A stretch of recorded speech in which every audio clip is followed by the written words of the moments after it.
Good evening, ladies and gentlemen. We are honored to have you joining us tonight on our live streams as part of our week of prayer for Spreading Truth Ministries. We're so honored to have you log on and join us. And we want to remind you tonight that after we log off, we will be spending a few moments tonight dedicated in prayer unto the Lord. And so we're asking all of our church families and loved ones and guests to just take a few minutes after this broadcast and join us in communicating with the Lord.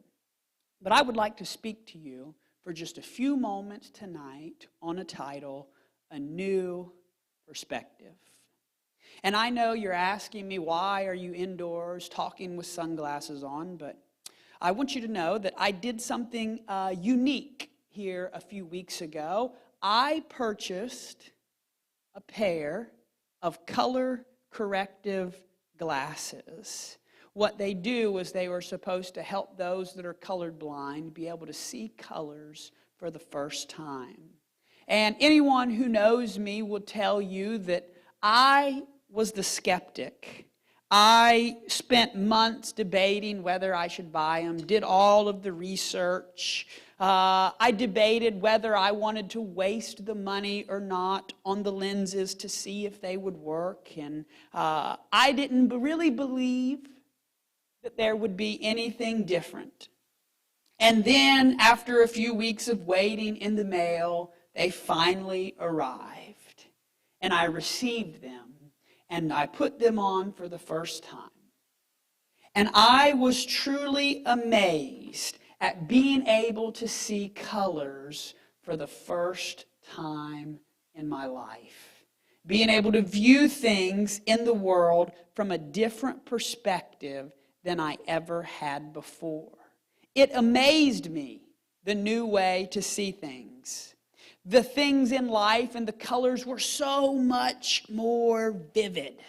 The reds and the greens and the blues have astounded me over the last couple weeks of wearing these glasses.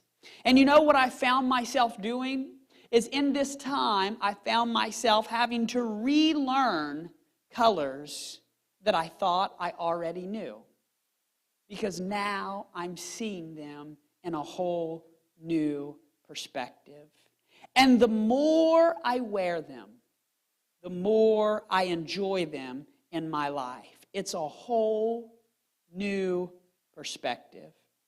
So today I ask you, while we're quarantined and we're reading the news of all the things that are going on, and I'm sure you've been watching the news over the last week and the whirlwind of things that have taken place and come across the ticker tapes. And it seems like all you have to do is just press the refresh button and a new cycle of doom and gloom takes place.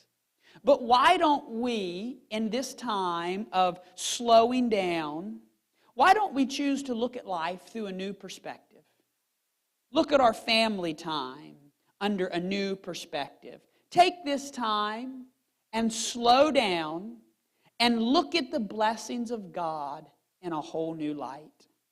You see, as Pastor read earlier this week, and we will continue, at the Passover that was set up, there was a tradition from the very first Passover. And I, even as a young boy, can remember sitting through a Seder service with my grandfather as the season of Passover rolled around, and remember learning of their traditions and the way things happened. Why don't we do that in our families? For Exodus chapter 12 and verse 23 says it like this: "For the Lord will pass through to strike the Egyptians. And when he sees the blood of the lintel and on the doorpost, the Lord will pass over the door and will not allow the destroyer to enter your houses to strike you.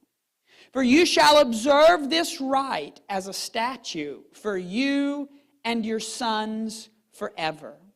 And when you come to the land of the Lord will give you, as he has promised you, you shall keep this service.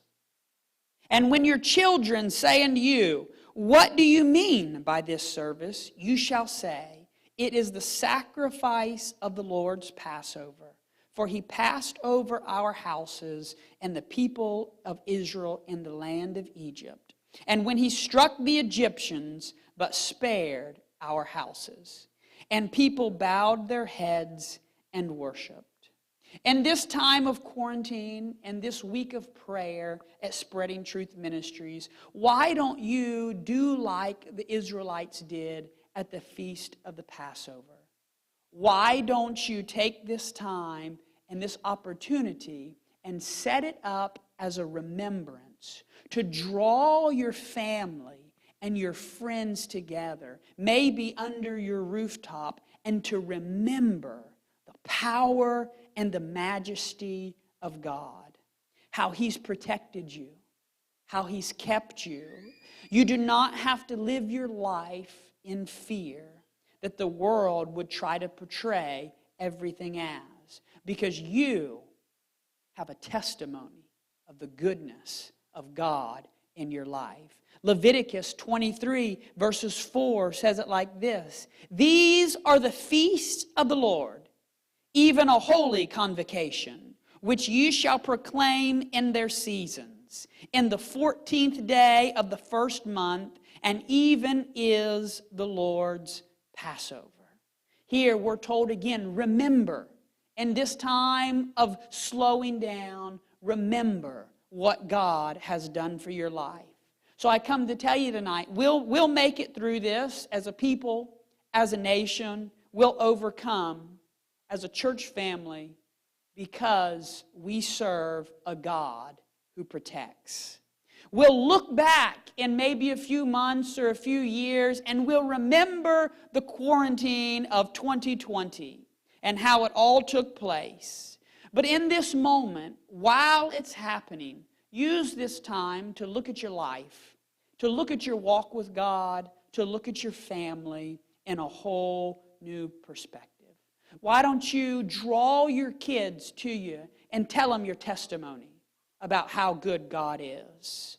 Why don't you bring those friends and those loved ones and dial them up on the phone and tell them to look at God in a whole new way, to see the important things more vividly, and also to draw the strangers and the friends and to remind them the good news of the gospel, and that is Jesus Christ. Let this moment be a refocus, maybe even a correct things into a new perspective in your life. For 1 Corinthians tells us also about the Passover season, cleanse out the old leaven, that you may be a new lump. For as you really are unleavened, for Christ was our Passover lamb, and He has been our sacrifice. So just as I have viewed the world in a new perspective, why don't you, in this moment of slow down and reprioritizing, look at your life in a new perspective? So as we leave you tonight, I want you just to take a few moments and pray with us. Ask God to give you a new perspective in this moment.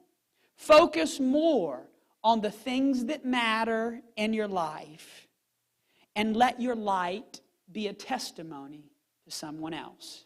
And just as the old Sunday school song goes, why don't you let your light shine and let this enjoy your evening together? This little light of mine, I'm gonna let it shine. This little light of mine, I'm gonna let it shine. This little light of mine, I'm gonna let it shine. Let it shine, let it shine, let it shine. Hide it under a bushel, no, I'm gonna let it shine.